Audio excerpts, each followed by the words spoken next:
Ça met un petit coup quand même. Hein. Bon. Madame le maire de Paris, chère Anne, merci d'être présente, ça me touche beaucoup. Cher Patrick Ollier, Maurice, le ministre. Parler du Grand Paris, pour moi, c'est une grande émotion. Parce que lorsque nous avons lancé le Grand Paris, les sceptiques, les critiques, on est en France, les moqueurs, étaient beaucoup plus importants que ceux qui y croyaient.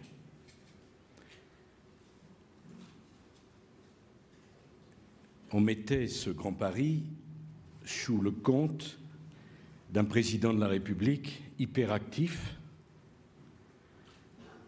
qui aimait parler, mais sur un projet qui ne verrait jamais le jour. Moi, j'étais sûr que ce projet était fort, voire historique, et au fond, c'est peut-être la chose la plus importante de mon quinquennat, cher Christian, qui reste aujourd'hui. C'est d'ailleurs toute la difficulté de la politique. Les agendas des responsables politiques sont bondés du matin au soir pour une activité dont il ne restera rien. Absolument rien. Vous arrivez chez vous le soir, exténué, vous avez vu 90 personnes, vous avez fait 8 déplacements, vous avez vraiment le sentiment de faire votre travail, et 2 jours après, il n'en reste rien. Donc c'est une grande preuve de modestie d'ailleurs. On ne sait pas ce qui, dans son mandat, va résister à l'épreuve du temps, donc à l'épreuve de l'histoire, ce qui comptera vraiment ou ce qui était simplement de l'actualité. L'actualité, c'est rien. Elle est remplacée par ce qui vient après. Le Grand Paris, c'est le contraire de l'actualité. Le Grand Paris, c'est une vision. Alors, pourquoi le Grand Paris? D'abord, quand j'en parle la première fois en 2007, c'est parce que je suis frappé que, grosso modo, depuis les années 60 et Paul Delouvrier, et c'est une critique de personne, hein, surtout Patrick, il n'y avait plus eu un seul véritable grand chantier structurant, non seulement à Paris, mais en région parisienne. Pardon de dire ça. Et bien sûr, il y a des maires, notamment les maires de Paris, qui ont fait des choses, je ne dis pas ça. Mais au regard de la conurbation de 8 à 12 millions de personnes, selon le calcul que l'on fait, il n'y avait plus eu de gestes structurants. Et c'était quand même intéressant de voir une France hyper centralisée autour de son cœur et de sa capitale, qui était un désert en termes de nouvelles infrastructures ou de chantiers de grandes ambitions qui dépassaient les frontières d'une commune, fût-ce les frontières de Paris. Je pensais que c'était une erreur historique. Et toute personne qui voyage voyait Shanghai, voyait Doha, voyait Dubaï, voyait toutes les grandes capitales en Australie ou ailleurs se transformer avec des gestes architecturaux majeurs. Et chez nous, dans cette capitale Paris qui est la plus belle ville du monde, dans cette agglomération parisienne censée tirer le pays, Christian, il n'y avait rien. Et d'ailleurs, s'il n'y avait rien, ce n'était pas pour des raisons étranges, c'est parce qu'il ne pouvait rien avoir, car le pouvoir était si explosé en tant de responsables différents, et les réglementations si rigides, que personne ne pouvait rien faire. Ce n'est pas qu'on avait décidé de rien faire, c'est que c'était, au sens littéral, inhumain de faire quelque chose. En tout cas, à l'horizon d'un mandat, fut-il un mandat municipal. Je me suis dit, mais c'est fou. Donc on va essayer de bouger cela. Puis la crise est arrivée, la première, la crise stratosphérique de 2008. Et là, au sortir de la crise, je me suis dit, soit on meurt tous, soit on réagit. Mais on ne peut pas se retrouver dans la situation de profonde dépression dans laquelle nous nous trouvions à ce moment-là. La dette avait explosé déjà, la crise de confiance était massive, l'économie était exsangue et le monde entier était stupéfait du choc qu'il avait reçu, que l'économie mondiale avait reçu, sans d'ailleurs savoir d'où venait ce choc. Parce que tout le monde parle de Lehman Brothers, mais enfin, c'était Lehman Brothers, l'allumette, mais on ne comprenait pas pourquoi les choses s'étaient passées ainsi. Et je me suis dit, à ce moment-là, c'est le temps non seulement d'aller sur le Grand Paris, mais de lui donner une ampleur, une vitesse, une existence, parce que la crise est toujours une opportunité. Et c'est la première idée que je voudrais défendre devant vous. Je crois au grand projet. Il n'y a pas un pays qui puisse construire son avenir sans grand projet. Et d'ailleurs, il y a des témoins dans la salle, cher Anne, faisant fi de nos différences politiques. J'ai toujours soutenu la tour Triangle, y compris contre l'avis de certains de mes propres amis, parce que je trouvais que ce grand geste architectural à un endroit dont on ne peut pas dire qu'il était le plus beau de Paris, avec vue imprenable sur le périphérique, je pense que ce qui était l'erreur, c'est de rien faire, pas de faire cela. J'ai été pour cela. Et vous savez très bien que sur Roland-Garros et sur tant d'autres sujets, je pense profondément qu'il n'y a pas de ville prospère, de pays prospère, de ville heureuse, de pays heureux, sans proposer à la population de se mobiliser autour d'un projet plus grand qu'eux-mêmes. Ce n'est pas simplement une question d'ego, ce n'est pas simplement une question d'ambition mal placée. Chacun a besoin d'espérer. Et je vais vous faire une révélation. On n'espère pas sur ce qui est tout petit. On espère sur ce qui est plus grand. On espère sur ce qui est plus large. On espère sur ce qui fait rêver. Non pas simplement sur ce qui est le quotidien, commun, lassant, ennuyeux. Et d'ailleurs, vous les élus, si vous êtes élus, c'est bien sûr pour gérer le quotidien, mais c'est d'abord pour porter une vision de la ville ou du territoire que vous conduisez. Or, cette vision, forcément, elle va aller au-delà de vous, au-delà de votre mandat, au-delà de votre personne. Il n'y a pas d'avenir pour la France sans grand projet. Et j'en tire d'ailleurs la conclusion que le Grand Paris, pour moi, son futur, il s'appelle le Grand Marseille, il s'appelle le Grand Lyon, il s'appelle le Grand Lille. Dans mon esprit, le Grand Paris n'a pas vocation, n'est-ce pas, Christian, à être simplement l'avenir de la capitale. C'est un modèle, c'est une ambition. Si aujourd'hui, je devais faire une proposition, je dirais qu'il est capital qu'on fasse le Grand Marseille, avec un thème que je propose, faire de Marseille la capitale culturelle de la Méditerranée. C'est le moment. J'ai voulu le Mucem à Marseille, qui est un succès, en pleine crise. Personne n'en voulait. Eh bien, la culture, l'art, ne doit pas être victime de la crise, puisqu'ils sont la réponse à la crise. L'avenir de Marseille, c'est ça. Et le Grand Paris, cher Patrick, cher Anne, a besoin de se nourrir de projets aussi ambitieux à leur dimension, d'autres villes. Le Grand Lyon, notamment dans sa liaison avec l'Italie. Le Grand Lille, avec le Seine-Nord.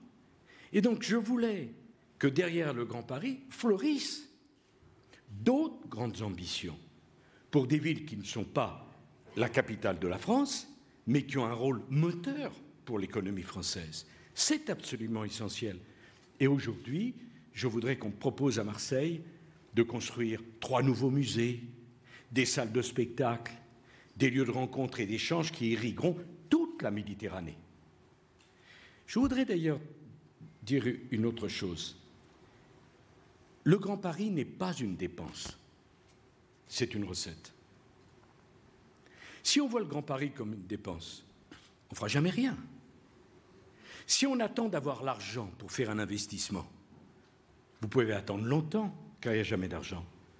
Et je vais vous dire une chose très simple que je crois au plus profond de moi-même, c'est le projet qui fait l'argent, ce n'est pas l'argent qui fait le projet.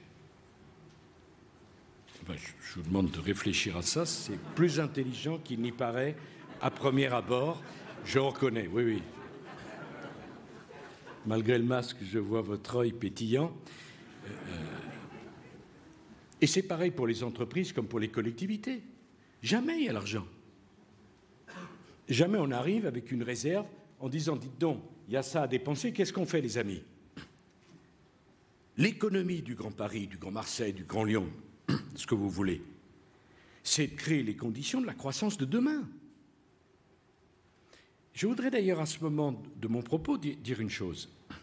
Je suis frappé de voir la faiblesse de la réflexion en théorie économique avec cet élément majeur et d'une brutalité immense, d'une valeur monétaire à zéro, voire négative.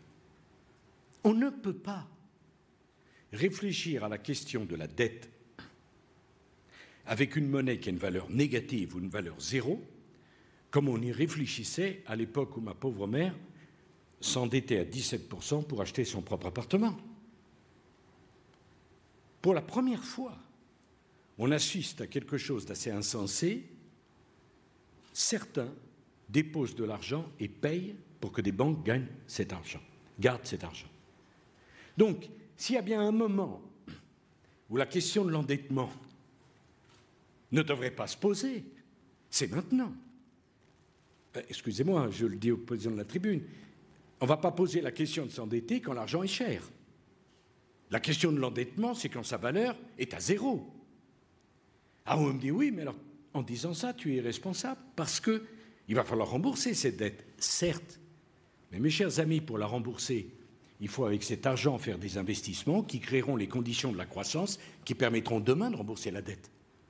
Car si vous empruntez et vous ne faites pas ces investissements, demain, dans 3 ans, dans 4 ans, dans 5 ans, je ne sais pas, quand les taux d'intérêt remonteront, si vous n'avez pas créé les nouveaux moteurs de la croissance, vous ne rembourserez pas votre dette.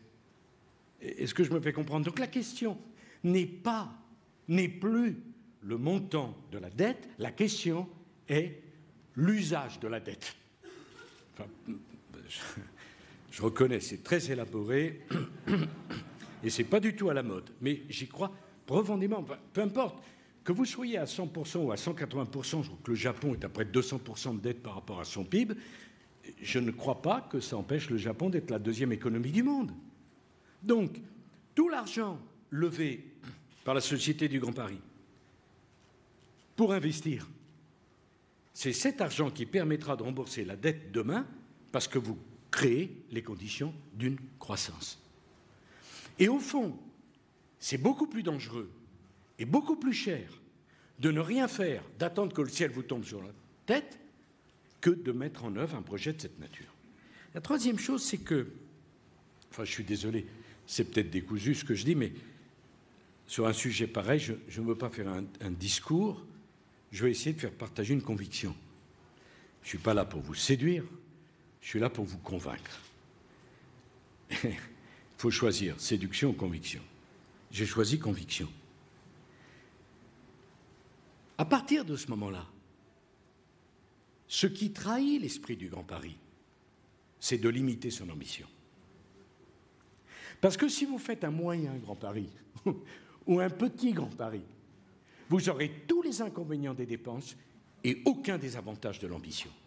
Et c'est très, très important. Enfin, on va dire, c'est plus facile pour vous parce que maintenant, vous voyez ça du bord de la Lune. Non. Le Grand Paris, c'est fait pour être large, pour être vaste.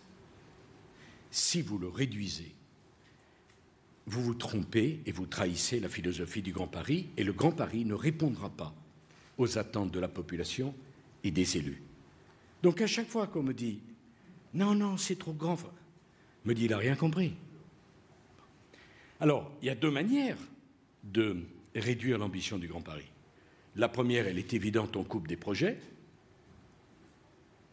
Il m'arrive de voir que parfois ça commence. Et la seconde, elle est plus pernicieuse, mais très dangereuse, elle est dans l'étalement du calendrier. Parce que c'est trop facile.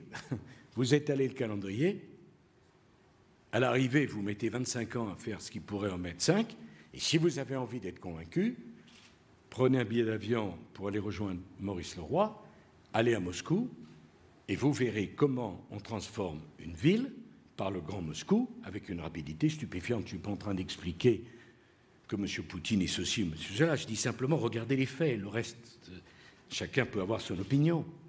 Mais quitte à investir dans le Grand Paris, il faut investir tout de suite, il faut investir massivement et il faut investir rapidement. D'ailleurs, qu'est-ce que vous attendez? Que les taux d'intérêt remontent un jour? Pour qu'on vous dise à ce moment-là que c'est trop tard et que vous ne pouvez pas emprunter et que vous ne pouvez pas financer. Ça n'a pas de sens, sans compter la lassitude des populations à partir de ce moment-là. Et il est évident, et je le dis depuis le début, et c'est déconnecté de toute arrière-pensée politique, vraiment que je n'ai plus, mais que, par exemple, il faut de toute urgence engager le TGV Le Havre-Paris, parce que Le Havre, c'est le port de Paris. Je ne porte pas du tout atteinte. Ce n'est pas que le port de Paris, naturellement, bien sûr, il faut faire très attention à ce qu'on dit. Bon, mais quand vous voyez le blason de Paris, il y a un bateau. Bon, c'est pas simplement la Seine. D'ailleurs, la Seine, elle se jette quelque part. C'est quand même pas une énormité que de dire cela. Or, le port de Paris, l'alimentation, la fourniture en marchandises de toute la conglomération parisienne, la grande région parisienne, ça vient du Havre.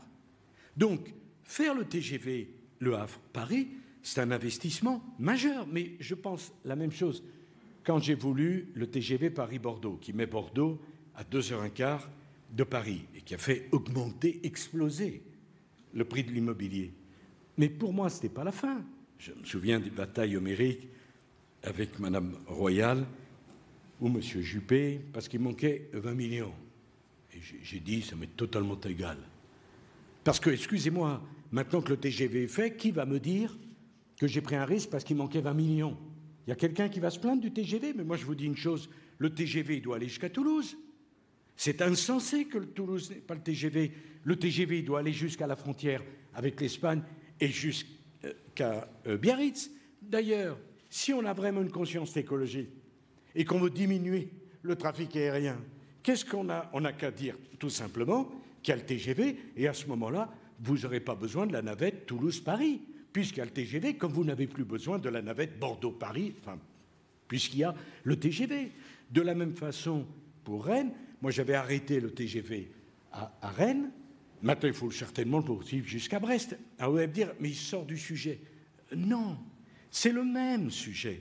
Est-ce que nous sommes les gestionnaires du quotidien quand nous sommes élus, ou est-ce que nous sommes porteurs d'une vision pour l'aménagement du pays? On me disait, moi je suis très européen, bon, chacun ses défauts, Strasbourg est la capitale de l'Europe. Parfait. C'était tellement la capitale de l'Europe qu'il manquait 125 km pour le TGV. Donc on ne pouvait pas aller à Strasbourg. Il y avait 2 avions par jour, et le TGV s'arrêtait à 125 km. On a fini. Qui aujourd'hui me le reproche? Qui aujourd'hui va dire, cher Christian, cette dépense-là, il ne fallait pas le faire? Parce que chacun d'entre nous, nous devons porter une vision, une ambition. Et s'il n'y a pas d'infrastructure, il n'y a pas de vision, il n'y a pas d'ambition. Parce que, qu'on le veuille ou non, les infrastructures, c'est le squelette de la vision. Tout n'est pas dans le quotidien, pardon, dans la proximité, dans le sourire, dans la poignée de main, dans la tape dans le dos, dans la politique, dans tout ce que j'ai fait toute ma vie, mais qui doit être complété par une vision et par une ambition. Donc, le Grand Paris doit porter cette ambition, on ne doit pas renier ses ambitions, et comme de surcroît, il y a les Jeux Olympiques. Quand j'entends dire que certaines lignes seront finies 2 ans après les Jeux Olympiques, on me dit, mais pourquoi vous faites les Jeux Olympiques alors? Pardon, enfin, moi je suis à fond pour les Jeux Olympiques. Je suis à fond pour le Tour de France. Et je suis à fond pour les sapins de Noël. Il ne faut pas être plus démodé. Mais les Jeux Olympiques, quand la maire de Paris m'a demandé d'aider pour la candidature, je ne me suis pas dit, oh là là, Anne est socialiste, je ne le suis pas. J'ai dit, mais c'est un événement qui nous transcende tous. Allons-y ensemble. C'est une occasion de rencontre, c'est une occasion de partage, c'est une occasion d'ouverture mondiale. Alors qu'on ne parle que des oppositions entre les uns et les autres, il faut bien qu'il y ait un événement qui nous transcende tous. C'est le Grand Paris aussi, cher Christian. Parce que s'il y a les Jeux Olympiques en 2024, c'est l'occasion de terminer cette première partie, j'en dirai un mot, du Grand Paris, Patrick, et d'être prêt. Pas de se dire, on va être prêt 2 ans après. Mais alors dans ce cas-là, ce n'est pas la peine de faire venir des millions de gens et de faire cet événement, sans compter que le retard accroît le coût. Enfin, et j'y crois beaucoup, même si c'est un sujet très sensible, la question du beau. C'est une question passionnante. Et on dit n'importe quoi sur le sujet. Le beau, c'est subjectif. Et je le vois bien dans le regard de ma femme. C'est subjectif. Bon. Mais ce n'est pas parce que c'est subjectif qu'on n'a pas le droit d'en parler. Est-ce que je me fais comprendre? Or, le beau a disparu du débat public au profit du légal et du réglementaire. Alors, là aussi, je vais prendre mes responsabilités, dire ce que j'en pense. Je trouve que le projet de la tour Montparnasse est formidable. Non, je n'ai aucune arrière-pensée politique. Je dis simplement que augmenter de 30% la capacité en mètres carrés de la tour Montparnasse pour en faire l'une des plus belles tours du monde, ça valait le coup de mettre 30% de mètres carrés en plus, parce que s'il n'y avait pas cette augmentation de mètres carrés, il n'y aurait jamais la réflexion de la tour Montparnasse. Dire ça, c'est pas prendre parti pour quelqu'un ou pour quelqu'un d'autre, c'est simplement poser la question du beau. Le beau est subjectif, c'est pas pour ça qu'il n'existe pas. Et j'avais voulu, Christian, tu le sais bien, que le Grand Paris soit d'abord le Grand Paris des architectes. Moi, j'adore l'architecture. Je suis un passionné d'architecture. Et l'architecture, c'est certainement l'un des arts le plus noble qui existe, parce qu'il est gratuit, parce qu'il est accessible à tous, et parce que vous voyez l'architecture, vous n'avez pas besoin de rentrer dans un musée. Et moi, je ne peux pas supporter l'idée que les gestes architecturaux majeurs se passent en dehors de chez nous et plus chez nous. Donc chaque fois qu'il y aura, alors après on peut aimer, pas aimer, moi je suis aussi pour les tours triangles à la Défense, vous voyez comme j'aggrave mon cas, mais quelle est la fidélité à son époque? On est fidèle. Enfin, le fleuve est fidèle à sa source en allant vers la mer. Notre génération, qu'est-ce qu'elle va rester? Qu'est-ce qu'elle va livrer? Si on n'a pas un geste architectural qui témoigne de notre époque, une ambition architecturale, et si on ne la fait pas à Paris, où est-ce qu'on la fera? Donc les architectes, le débat passionné sur l'architecture, quand M. Mitterrand a fait la pyramide de Paye, moi j'ai aimé le débat, très violent à l'époque, sur cette pyramide.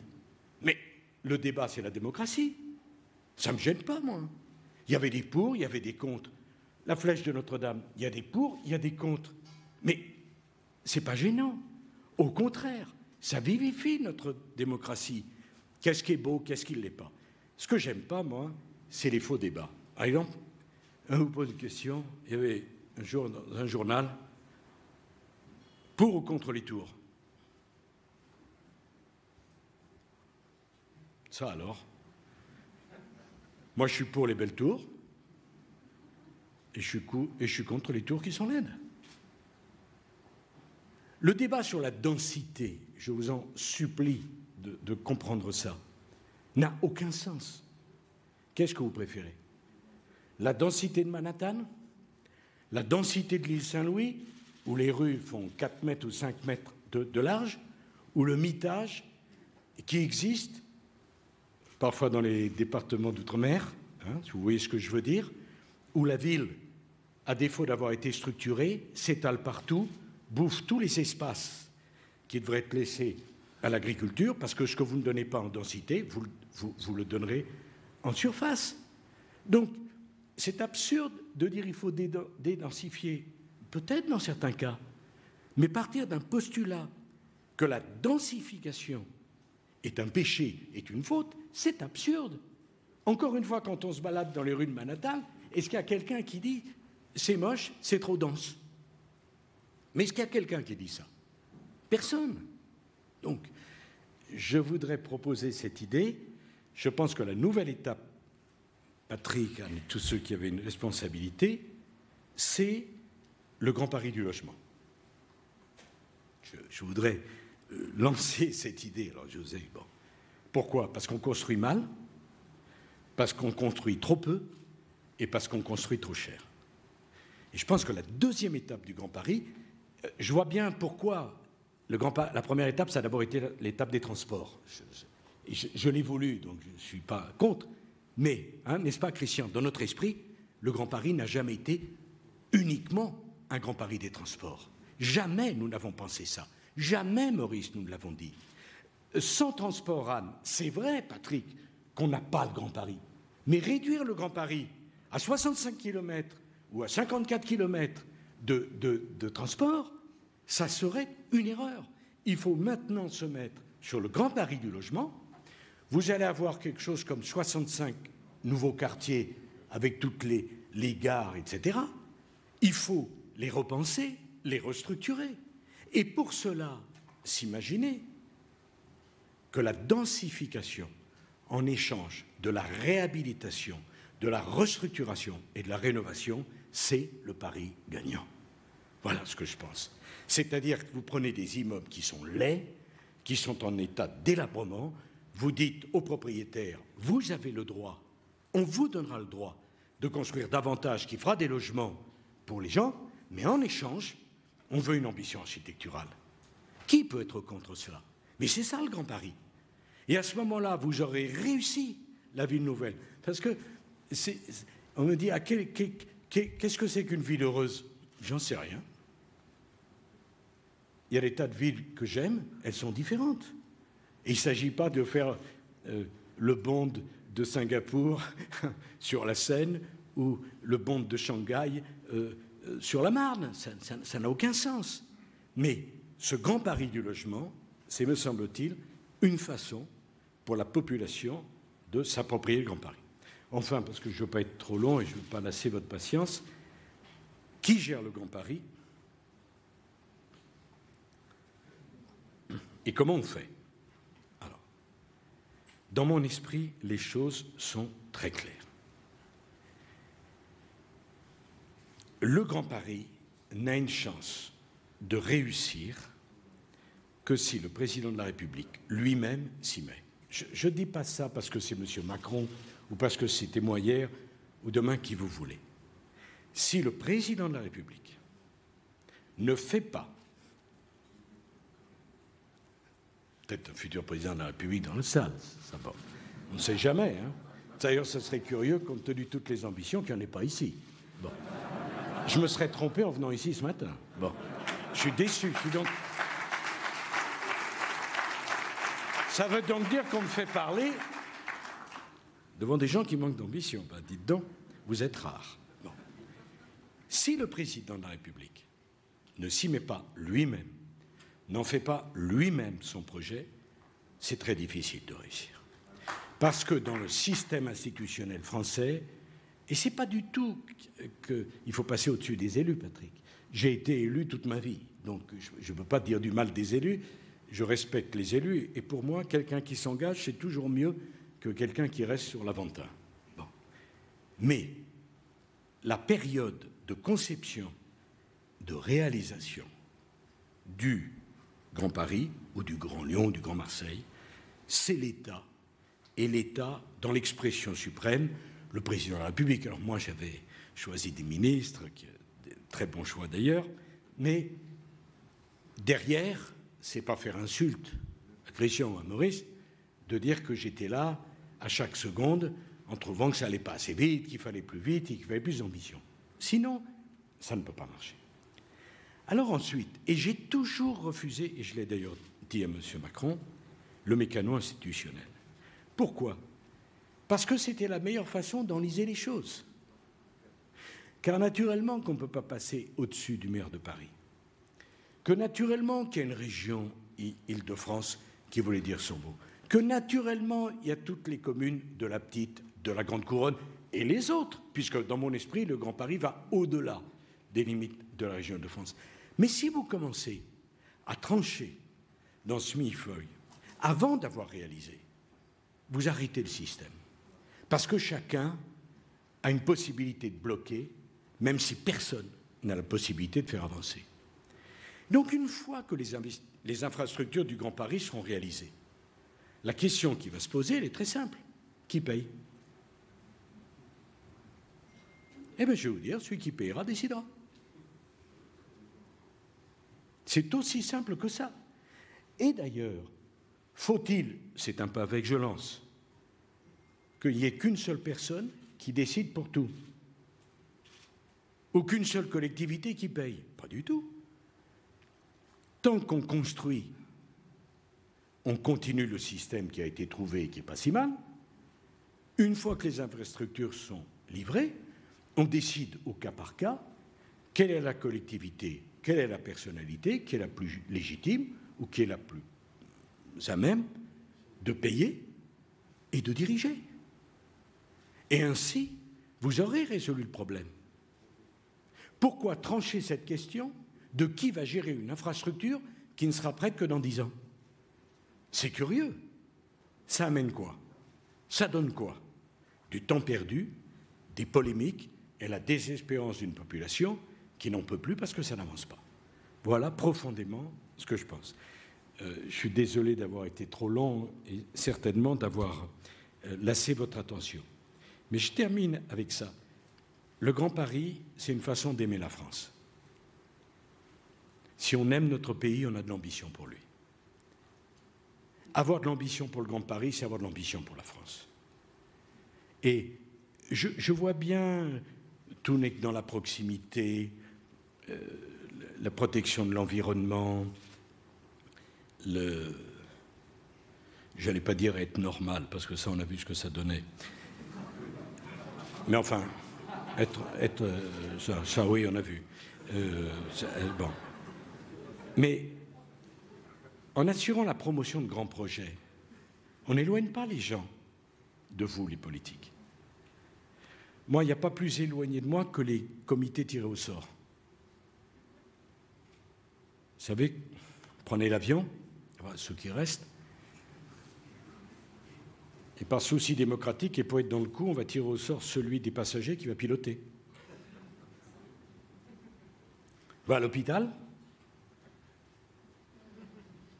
on tire au sort celui qui va vous opérer. Moi, je crois à la démocratie et aux élus. Si vous n'êtes pas content de vos élus, vous les changez à la prochaine élection. Mais tant qu'on est en démocratie, c'est les élus que vous avez choisis, pour qui vous avez voté, qui ont la légitimité pour décider et pour assumer leurs responsabilités et leur ambition. Merci de m'avoir donné l'occasion de parler devant vous.